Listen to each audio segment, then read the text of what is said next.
Depends entirely on the legislation you adopt. Let's assume for a moment that you don't do anything, that the bills die in committee and the status quo remains. If the U.S. Supreme Court holds Miller v. Alabama to be retroactive, then there'd be a two-step process.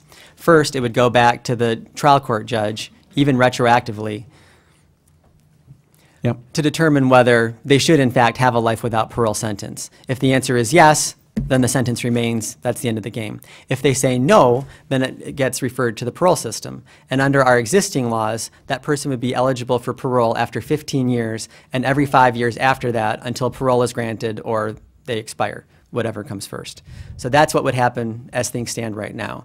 Under the proposed legislation, as I understand it, in the initial legislation, it would have worked very similarly to that, where there would have been parole eligibility. I understand that other legislation has been proposed that would eliminate the parole eligibility approach, and instead, if the judge first concludes that life without parole is not appropriate, that there would be a minimum term of years of some number. You know, some have said 15, some have said 25. The Attorney General says 35 to 50, and then also a maximum. I think most people there are about at a minimum 60 on that. And so at that point, the trial court judge would impose that minimum sentence, and parole eligibility would not begin until the minimum of that sentence had been served, 15, 25, 40, whatever it is. All right. If that's helpful. Yes.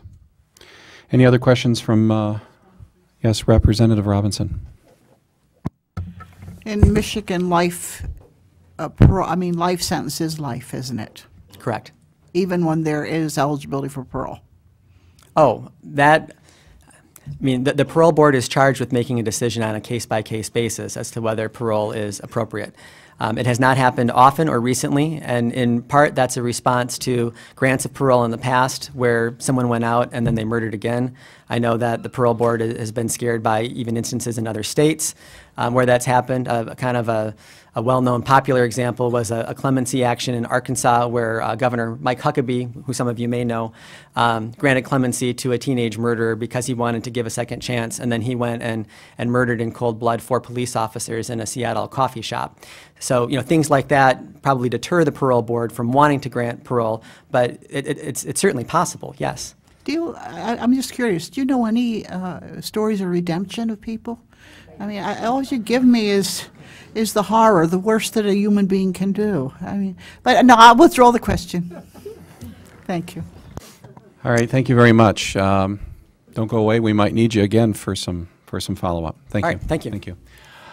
Next, I'd like to call up Dr. Thomas Atkins from the University of Michigan Adolescent Development Center.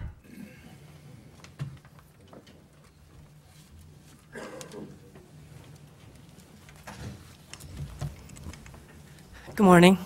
Good morning. So, as someone who's spent the majority of my life living in Michigan, I just wanted to thank all of you for your public service. My goal today is to just help you with your very difficult task of synthesizing information from different fields and different points of view, and then sort of coming to some sort of decision. It seems like very difficult work, and I appreciate your efforts.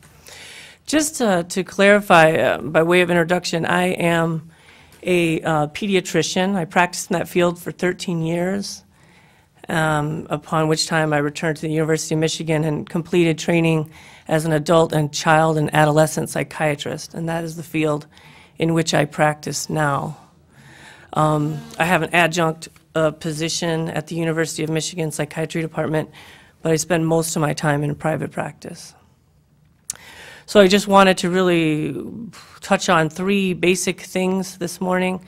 Just a brief overview of the brain, then focus a little bit on the adolescent developmental process that has been alluded to already, and then finally speak to a little bit of the behavioral consequences of that behavioral process. So to begin, I guess as an aside, I'm not sure if I'm taking you into the weeds or not. It's not a phrase that I often use. I will. Let me just. Yeah. Yeah. When you start off by saying that we're going to take you into the operations of the brain, I bet you could probably teach a course on that. Yeah. So we've really got to. I'm going to give you about 10 to 15 minutes tops. And what I'd like you to do is really focus on the adolescent mind as it applies to these specific bills, if you don't mind. I don't mind at all. In fact, the bulk of my description of the brain is just comparing it to a Tootsie Pop, and so it won't take much time at all. There's kind of the chocolate center, which I would refer to as more commonly known as sort of the limbic brain, or the more animal primitive brain, and that's then covered by the cortical brain. When you think in your mind of an image of the brain, you're looking at the new brain, or the cortex. But inside of it, operating somewhat independently, is this sort of lower level, deeper brain that's referred to as the limbic brain, and they both have their roles. If you want to know kind of what the limbic brain does, you can just imagine the behavior of an infant or a child or a toddler, the way they just are sort of driven by their needs. And that part of the brain is in charge of things such as rhythms, breathing, sleeping, and basic needs, like I'm hungry, I need to eat, and seeking reward, I'm afraid. And with time and maturation, that process becomes more influenced by memory as well. So then the new brain, or the cortex, that's easier to visualize, that is also doing a lot of different things, all of our motor movement, all of our senses. And just as one brief example, when we say like vision, I mean, it's not just seeing, it's identifying shapes and colors and ascribing meaning to that, tracking movements through space. So the point is that the brain is very complex. That's probably where I'll stop. It's multifunctional, and it's infinitely complex. So what I'm going to focus on is really just a small piece of this. This is the development of a piece of the frontal lobes here, referred to as the prefrontal cortex. And this part of the brain is pertinent to your discussion today because it's here that with time, humans better develop the ability to respond in other ways, in ways other than what is ascribed by those drives from the limbic brain. So, for example, with time and with development of the prefrontal cortex, people can integrate more complex information. They can exercise better judgment.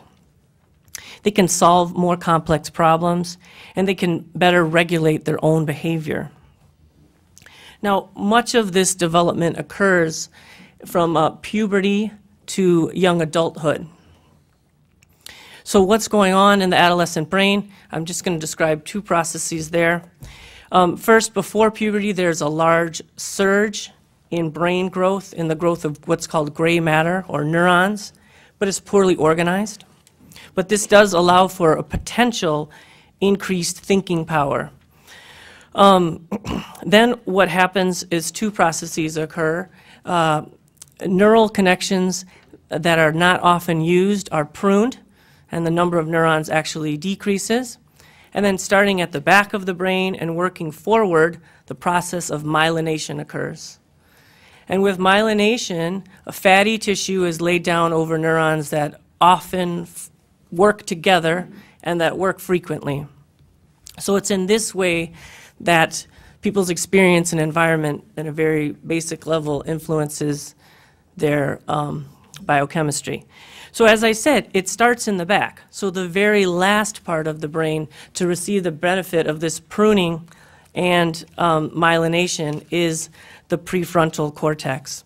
And I'm sure you could get a variety of answers, but I think generally people point to the age of 25, at which point this would be a fully mature portion of the brain. So this is a normal, but as I said, uneven maturational process, and it does leave young people vulnerable to be overly influenced by the other parts of their brain, specifically those deeper parts of the brain. And for example, the reward-seeking circuitry is mature much earlier in someone's life. And it is true that under the influence of dopamine and hormones, younger people engage in riskier behavior and more thrill-seeking. And I understand that that causes a lot of problem, but just as a counterpoint, this is also what gives young people the ability, the confidence and courage to try new things, which is a very important process to go through. So young people are still capable of making sound decisions, but it does, in a very literal sense, take more energy and take more concentration. And environmental distractions are a little bit harder for younger people to manage. Things like the presence of peers can provide a level of distraction that makes proper executive functioning, unobtainable. So it seems like one example where this sort of concept is used in the law is the way that, someone gets their driver's license in sort of a graded fashion. But, because these executive functions are not fully formed until fairly late in life, they're also highly influenced by someone's environment. And so in an ideal situation, a child and then adolescent, grows up where they engage in academic learning, they receive positive attention from peers and family, and they have an environment that allows safe exploration. And this furthers their brain development and allows them to obtain other abilities such as delayed gratification. And also, really, in line with that same point is that if a child or an adolescent moves from a very unhealthy environment to a healthy environment, there's still a large possibility for change. As a physician, I use kind of evidence-based medicine to guide my practice and review the literature. And I think I found just one small example of this. And although my search was national, the example's actually from Michigan and in St. Joseph County. They took some youth that were involved in auto theft, physical assaults, chronic substance abuse, breaking and entering, and enrolled them in a very robust wraparound care program that involved a substantial change in their environment, offering them sort of collaborative benefits from the school, the juvenile justice system, social workers. And this program, was very successful. It had very significant behavioral changes in these youth that were previously very emotionally and behaviorally disturbed.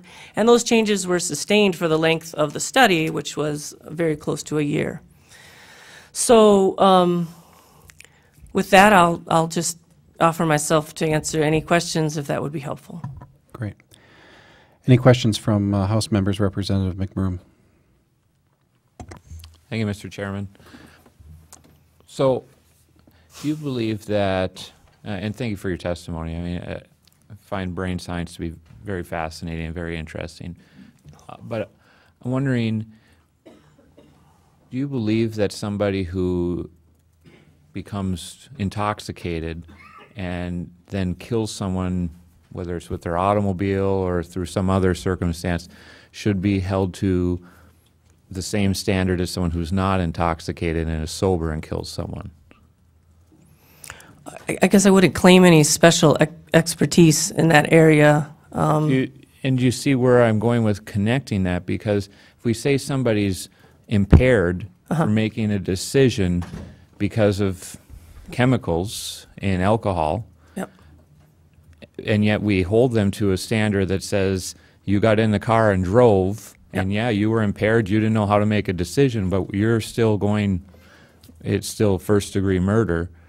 How then do we somehow differentiate then with saying, well, you're 18, your brain's not fully ready yet, but so we're going to excuse your bad behavior, your bad decision-making? Do you see what? Oh, yeah, I think I see what you're saying. I mean, again, I don't feel that this is necessarily my area of expertise, but I would kind of respectfully point out that there is some volition in, whether or not you're using drugs or alcohol, but that's not the case with growing up. I mean, we all go through this maturational process. That's pretty universal. Right. But you yourself mentioned that it's not impossible for teens to make good decisions. They just have to exert more effort. Absolutely right. Yep, they have to be able to attend. It literally takes more glucose in their brain to get to that point. So they're much, much more influenced by environment. Not only the environment around the time of that decision, but kind of what their life has been like prior to that point. And so the the same kind of holds true for the person who's found themselves to be intoxicated, and it takes more effort